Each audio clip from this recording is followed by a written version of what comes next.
মোহাম্মদ কাসিমকে আল্লাহ সত্য স্বপ্নে ডিজিটাল শিরকের ফর্মগুলো জানিয়ে দিয়েছেন। চলুন জেনে নেই ডিজিটাল শিরক কোনগুলো। সারাদিন চ্যাটিংয়ে যে মানবাকৃতির ইমোজিগুলো ব্যবহার করছেন সেগুলো শিরক। প্রোফাইলে মানুষ বা প্রাণীর যে কোনো ছবি শিরক, কারণ ডিজিটাল প্ল্যাটফর্মে ঢুকলেই সেই ছবিগুলো সারাক্ষণই চোখের সামনে ঝুলে থাকে। শপিং মলে যে ম্যানিকুইন বা ডল ব্যবহার করা হয় সেগুলো শিরক।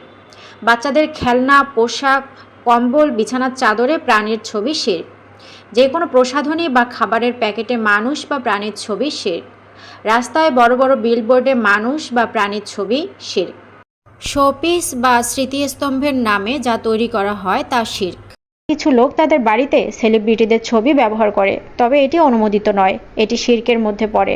নবী মুহাম্মদ সাল্লাল্লাহু আলাইহি ওয়াসাল্লাম শিরক নির্মূল করার জন্য মূর্তি এবং ভাস্কর্য ধ্বংস করেছিলেন। যখন আমরা এইসব ধরনের শিরক ধ্বংস করব, তখন আল্লাহর সাহায্য আসবে।